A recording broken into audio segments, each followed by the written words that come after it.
Jeff is fishing for me to get at the bench. You gotta do better, Jeff. We can see you.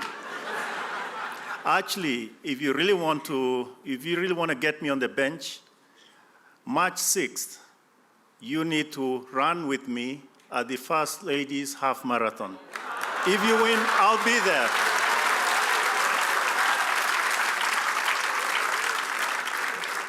So put it there, Jeff. Put it there.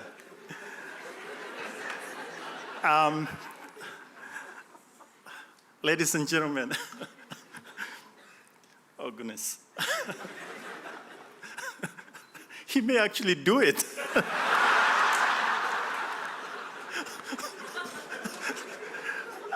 That would be frightening, but not as frightening as having him in Jeremy's office.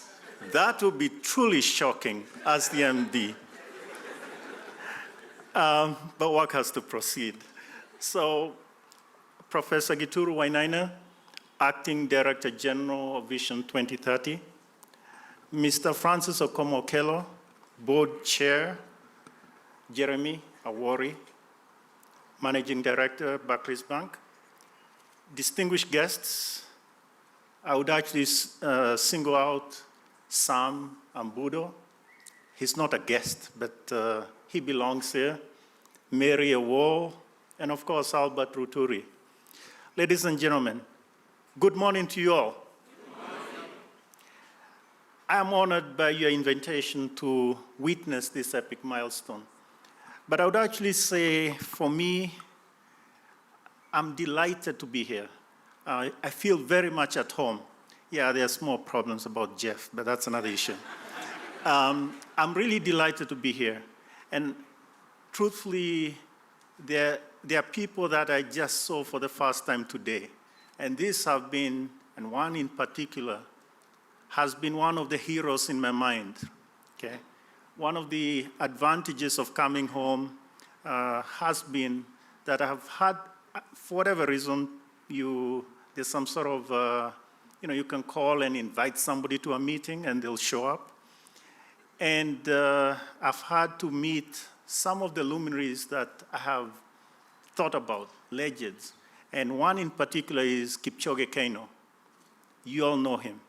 I remember shaking his hand when I was this high. And I shook his hand just 4 months ago. Amazing. So for me, Mary Awol has been one of those heroes.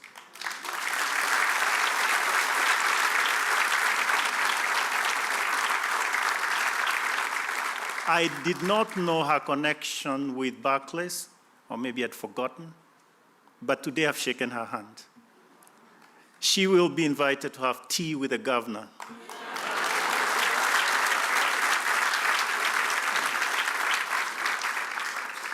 So I proudly join you today in celebrating the 100 years in Kenya, that's Barclays Bank in Kenya, a century of transformative contribution to the financial sector. It is indeed no mean feat, and I congratulate you on this historic occasion. I envision the courage and tenacity of your founders on Nkrumah Road in Mombasa, armed with no more than capital and belief in the promise of this and then remote frontier country, with rudimentary links to the rest of the world. This celebration is indeed a vindication of the faith and vision of those pioneers, from which later generations, like ourselves, have benefited enormously. Over these 100 years, the world has really changed. Kenya has changed. Barclays has changed. From an enterprise largely geared towards serving the interests of the British colonial settlers, Barclays has grown into a modern and integrated financial services provider. In your middle age, during the 1960s, you witnessed Kenya take its initial steps towards self-rule and eventual independence.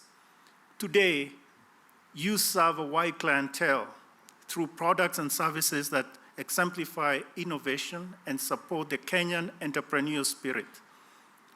I was, in coming here, I was reminded of this in a different way because I saw Jugunas, your neighbor up the hill. And I realized that it has styled up. And looking at the colors, it's clear they've sold their customers' loyalty to, for a plate of lentils, your neighbor to the south. So I can imagine, going there and you have, instead of the forms and things, you have plastic chairs. And, instead of Franco, they're listening to Celine Dion. And, other things like that. Soap is Lux beauty soap instead of just Lifebuoy or something like that. Anyway, change is hard in some areas. I don't know about you. Maybe we could take polls as to whether Juguna did the right thing or not. But there's something to be said there about customer loyalty, which I think is central to how you've been doing business. At end 2015, Barclays was ranked 5th out of the 42 banks with a market share of 6.8%. Today, the bank has more than 100 branches and 180 agents through strategic partnerships. These indicators capture the long and winding path that Barclays has traversed from its beginnings a century ago. I salute the board, management, staff, and indeed all customers for these remarkable achievements. To survive and thrive, Barclays has had to cope with global turmoil and numerous shocks. When your founders landed in Kenya, the First World War was raging, and the Second World War would break 23 years later. Today, we have had to deal with global financial crisis, refugees, terrorism, etc. But the world has also shrunk with globalization and advances in technology. When Barclays opened its first office, the Wright brothers had flown the first powered airplane in 1903. But the first non-stop transatlantic flight was still more than 10 years away. Since then, we've broken the speed of sound, put a man on the moon, landed a robot on the comet after a 10-year journey covering 6.4 billion kilometers. Barclays, on the other hand, still bound here on Earth, has kept pace with the changing technologies and now has a truly global reach through its interaction with a network of other banks around the world. As we celebrate the 100-year journey, we ask what the next 100 years will bring. Will Barclays continue to be inspired by the spirit and vision of the pioneers? Or will it fizzle, leaving behind no more than a memory of its glory days? Today, more than ever, the spirit of the pioneers is needed. Paraphrasing Prince Faisal in the movie Lawrence of Arabia, I'm sure maybe only 10% of the population here have watched that movie. In any event, he's quoted as saying something along the lines, young men make wars, and the virtues of war are the virtues of young men. Courage and hope for the future. Old men make peace, and the vices of peace are the vices of old men, mistrust and caution. Anyway, Kenya is at a turning point with vast opportunities, but also significant risks. The banking sector has a critical role in supporting Kenya's economic transformation and taking a long-term bet on the country. So this epic occasion offers the Barclays family an opportunity to recommit to a shared future with hope and courage. The financial sector in Kenya and in the region is at a critical juncture, and the challenges that will face us in the 21st century are truly Herculean. Will Barclays rise to these challenges with the responsibility of a leader, trending boldly where others have not trodden?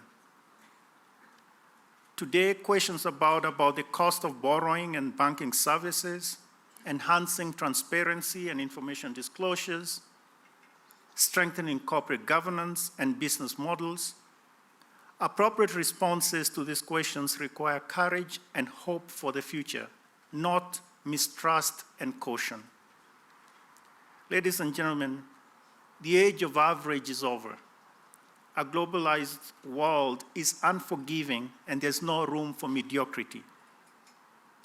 A single rogue trader can bring about the collapse of a 100-year institution.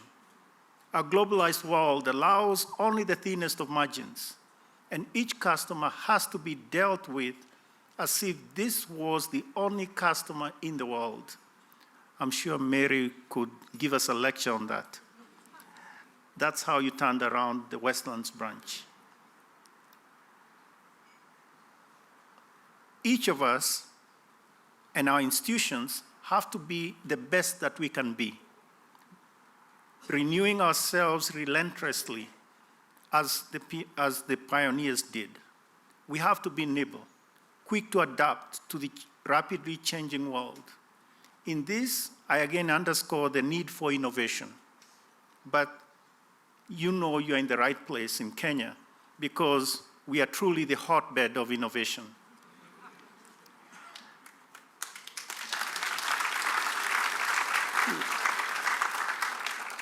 Ultimately, the greatest asset that Barclays has is its staff.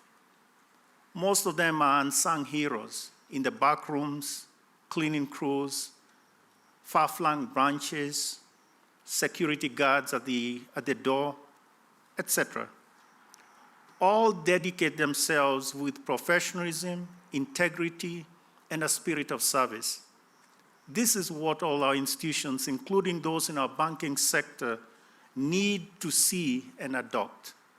I applaud Barclays for the example that its staff have provided us and for anchoring its business on a set of strong values, without which it would be impossible to sustain growth and stability over a century. Before I finish, I would be remiss if I did not mention that the central bank will this year mark its 50th anniversary.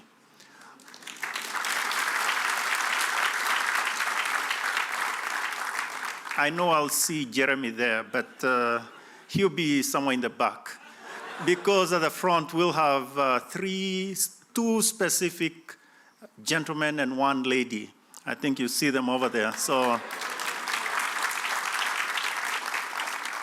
at this juncture, the central bank is at a point of reflection on its past successes and challenges in delivering on its key mandates, including promoting the stability, access, efficiency, and integrity of the banking system.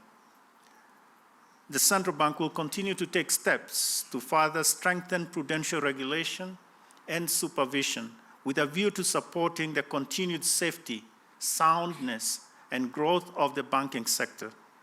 This is in line with Kenya's aspiration under Vision 2030 of promoting a sound, safe, and inclusive financial system to progress towards a regional financial services hub. As I close, I see Barclays standing with two roads diverging in front of it. And the last verse of Robert Frost's poem, "The Road Not Taken," comes to mind. I'm sure Jeff remembers this poem. Absolutely. And the poem reads, "I shall be telling this with a sigh, somewhere ages and ages hence. Two roads diverged in a wood, and I took the one less traveled, and that has made all the difference." Ladies and gentlemen, I wish again to congratulate Barclays on this milestone and look forward to many more successful years ahead. I wish you a fruitful centennial celebrations. Thank you all.